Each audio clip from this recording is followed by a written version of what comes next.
ስለ ጥንቸል ታውቃላችሁ? ቆንጆ፣ ለስላሳ፣ ጉዳት የሌላቸው። እንግዲህ እኔ ልንገራችሁ።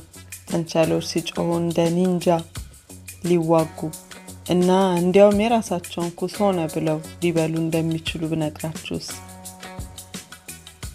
ይህ ያደግንበት የጥንቸል ተረት አይደለም በርግጥ።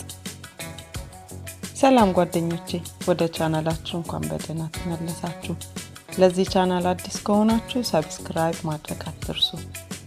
ዛሬ ወደ ጥንቸል ጉድጓድ ገብተን ታሪካቸውን እናያለን።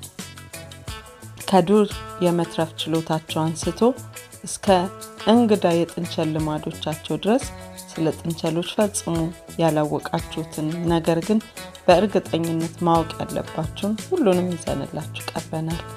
አንደኛ፣ ቆንጆ ግን አደገኛ። በዚህ እንጀምር። ጥንቸሎች ጣፋጭ ሊመስሉ ይችላሉ፣ ነገር ግን በቀላሉ ተሸናፊዎች አይደሉም። በዱር ውስጥ አዳኞቻቸው ላይ በጠንካራ የኋላ እግሯቸው ይመቷቸዋል፣ ይጠልዟቸዋል ማለት ነው። በእውነት ጸጉራሙ ጃኪ ቻን እንኳን እንደነሱ አይማታም። በመጠናቸውም እንዳትታለሉ። ጥንቸሎች ስጋት ሲሰማቸው እንደሚጮህ ይታወቃል።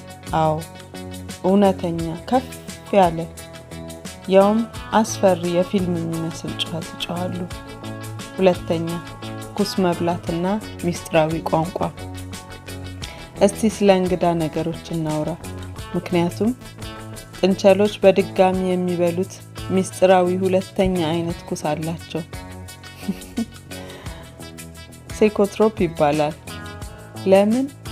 ምክንያቱም የምግብ መፍጫ ስርዓታቸው ሁሉንም ንጥረ ነገሮች መምጠጥ ስለሚፈልግ ሁለተኛ ዙር ያስፈልገዋል። ያስጠላል ሊሆን ይችላል፣ ግን ብልሃተኛ ነው። እንዲሁም ጥንቸሎች ውስብስብ የሆነ የሰውነት ቋንቋ ስርዓት አላቸው።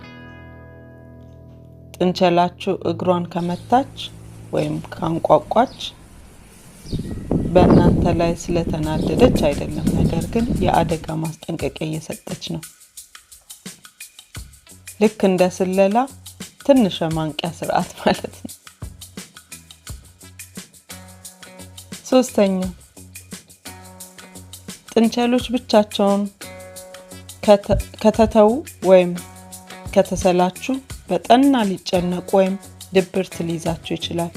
እነዚህ ማህበራዊ እንስሳት ቦታ ማነቃቂያ እና ጓደኛ ያስፈልጋቸዋል። ስለዚህ ጥንቸል ለማግኘት እያሰባችሁ ከሆነ ይህንን ወቁ። እነሱ መጫወቻዎች አይደሉም። ስሜታዊ፣ አስተዋይና ክብርና እንክብካቤ የሚገባቸው ፍጡራን ናቸው። የመጨረሻ፣ ስለዚህ በሚቀጥለው ጊዜ ጥንቸል ስታዩ አስታውሱ፣ ከዚያች ከምትርገበገብ አፍንጫ ጀርባ ተዋጊ፣ በህይወት ተርፎ የሚኖርና በእውነት በአዎንታዊ መልኩ ትንሽ እንግዳ ፍጥረት አለ። ዛሬ አዲስ ነገር ከተማራችሁ በአስተያየት መስጫው ላይ ስሜት ገላጭ ምስል አስቀምጡና ላይክ የሚለውን ተጫኑ። ክፍል 2 ይፈልጋሉ? ፍላጎቶን ግን ይግለጹልን። እናመሰግናለን።